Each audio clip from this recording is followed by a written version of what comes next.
비례대표가 전략공천과 현역 의원 교체 방침을 밝혔습니다. 전북의 의원 수가 감소할 수 있는 권역별 비례대표도 관철하겠다는 입장입니다. 전주의 막걸리 업체가 외국산 재료로 막걸리를 만들어 200만 병 이상을 판매하다 적발됐습니다. 전주 막걸리의 명성에 먹칠을 했습니다. 20세 이하 월드컵 후보지인 전주에서 피파가 실사를 벌였습니다. 국제대회 개최 경험과 관중 동원 능력이 전주의 장점입니다. 여러분 안녕하십니까? 전북권 뉴스입니다. 만약 신당이 출범하면 전략공천을 해서라도 맞서겠다. 예산 협의를 위해 전북을 찾은 문재인 새정치민주연합 대표의 말입니다. 언뜻 신당에 대한 원칙론적 대응으로 들리지만 실은 신당행을 막으려는 사전 경고이자 집안 단속용으로 해석하면 무리일까요?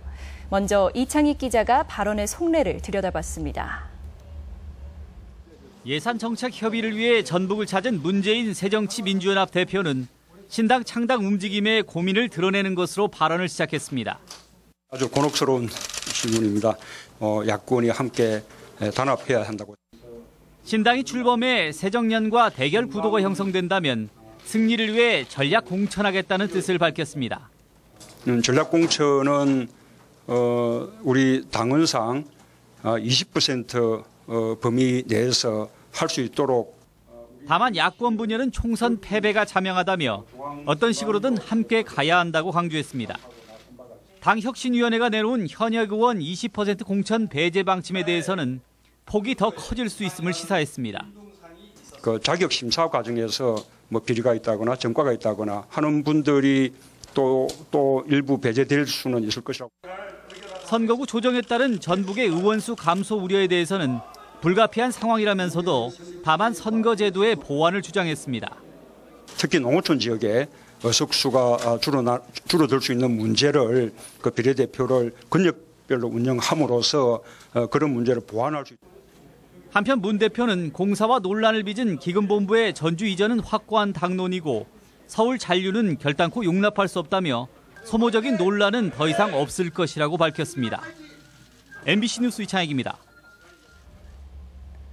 이어진 예산 협의는 당직자들과 현장 방문 형식으로 진행됐습니다. 익산 완공축산단지에는 예산을 추가 확보하고 새만금 사업 등 지역 현안에도 지원을 약속했습니다. 유룡 기자의 보도입니다. 줄줄이 이어진 축사 앞에서 의원들이 코를 감싸주고 고역스러움을 참지 못합니다.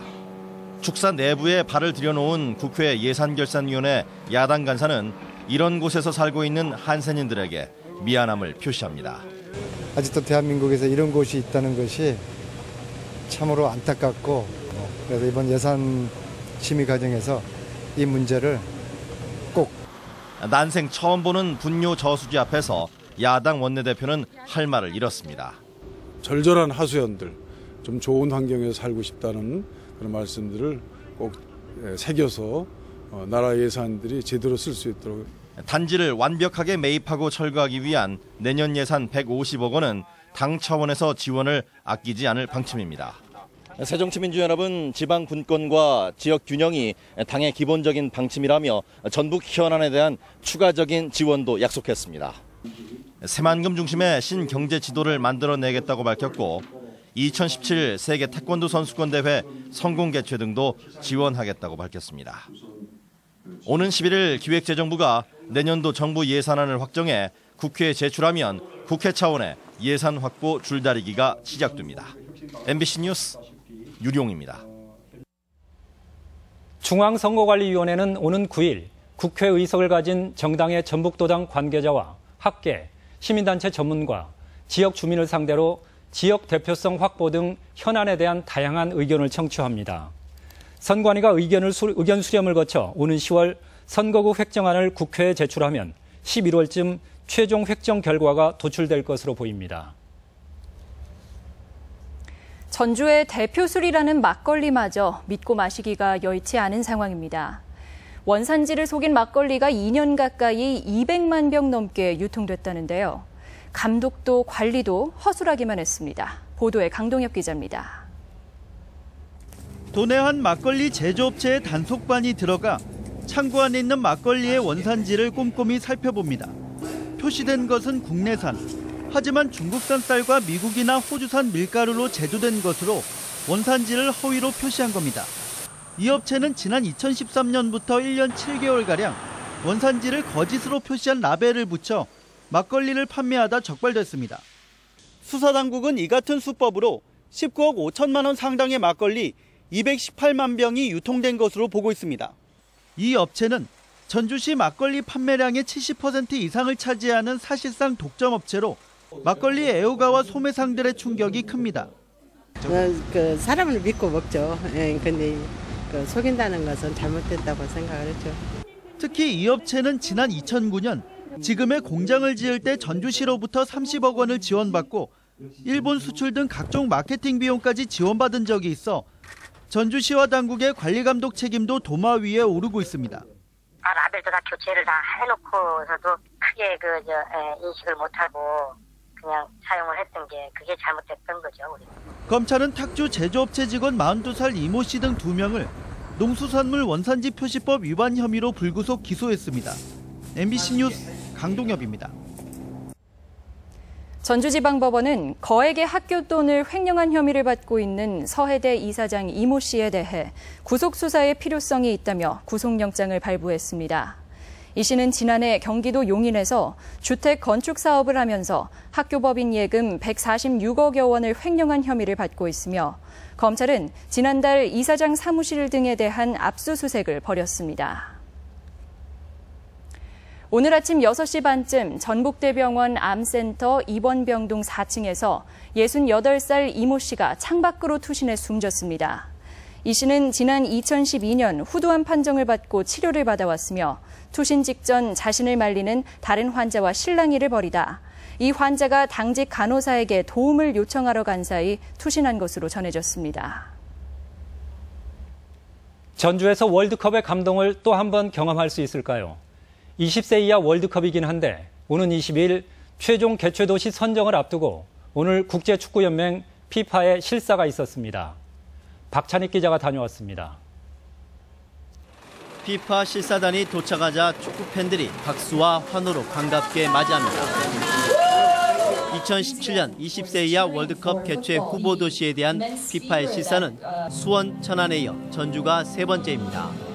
전주시는 2002 한일 월드컵을 비롯해 국제 경기를 여러 차례 치러낸 경험을 내세우며 성공적인 개최를 자신했습니다. 또 A매치 전경기 매진 기록과 프로축구 전북현대의 홈경기 관중이 사실상 국내 최고라는 점도 강조했습니다. 그제 다녀온 수원하고는 저희가 관중수가 4천여 명이 많은데 수원은 전주보다 인구수가 2배가 많습니다. 실사단은 월드컵 경기장과 선수단이 묵을 호텔, 팀 훈련장 3곳을 모두 둘러보고 꼼꼼히 점검했습니다. 피파 실사단은 경기장 등 시설과 관중 동원 능력 면에서 다른 도시에 비해 높게 평가한 것으로 알려졌습니다. I think if we can get the stadiums to be as full as that, as mentioned by the Mayor, Mr. Kim, we will be absolutely delighted. 개최 후보 도시는 서울과 대전, 포항 등 모두 9곳으로 이 가운데 6곳이 오는 22일 스위스 피파 회의에서 개최 도시로 최종 결정됩니다. MBC 뉴스 박찬영입니다. 최근 대한방직이 전주공장 부지의 매각을 추진하면서 관심과 논란이 뜨겁습니다. 전주문화방송은 내일 아침 7시 55분 방송되는 시사토론에서 전주 서부 신시가지의 마지막 대규모 개발 대상지인 대한방직 공장 부지의 바람직한 개발 방향을 진단해봅니다. 많은 시청 바랍니다. 음양오행의 우주질서를 한 폭에 품는가 하면 스스로 오시며 장신구가 되기도 합니다. 한지의 쓰임새를 현대적으로 해석한 작품전이 열렸는데요. 문학의 소식에 이경희 기자입니다. 비밀을 머금은 듯 신비로운 산이 아스라이 이어집니다. 정상에 하얀 눈이 쌓인 군청빛깔의 산은 봄이 아직 이르다고 말하는 것 같습니다. 한지는 적당히 먹물을 머금고 내뱉으며 음과 양, 오행 등 우주의 질서를 고즈넉하게 표현합니다. 원색의 물감은 한지를 만나 더욱 선연하게 피어오르고 한지로 오랫동안 작업해온 원로 작가의 작품은 단순하지만 긴 여운을 남깁니다. 색깔도 보니까 되게 이제 원색을 되게 과감하게 쓰신 것 같은데, 이제 그거 특히 대비를 통해서 이렇게 대비하고 단순미가 제가 봤을 때 이렇게 좀 두드러져 보였어요. 사람의 형상이 더욱 따뜻하게 느껴지는 닭종이 인형. 우리에겐 더없이 친근한 한지의 모습입니다. 하지만 변신은 무궁무진합니다. 순백의 원피스, 여기에 어울릴 만한 장신구, 그리고 선반 등 실용적인 물건은 물론이고 한지의 결을 살려 현대의 추상작품으로 재탄생하기도 합니다. 다양한 연령대의 작가들이 상상력을 발휘했습니다. 전통과 현대에 이르는 그 전통의 감성과 현대의 재해석을 한 그런 다양하고 창의적인 작품들을 볼 수가 있습니다. 한지가 품은 다양한 가능성이 관객들에게 우리 전통 재료의 우수성을 말해주고 있습니다. MBC 뉴스 이경입니다. 이어서 오늘의 간추린 소식 전해드립니다. 전라북도 한우 광역 브랜드인 참이해우가 3년 연속 최고상인 국가명품 인증을 수상해 5억 원의 지원금을 받았습니다. 농협 측은 생산 단계부터 혈통, 사양, 사료 등을 체계적으로 관리한 결과라고 설명했습니다. 제1회 새만금컵 국제요트대회가 오는 9일부터 닷새간 부안 격포항과 고군산군도 일원에서 열립니다.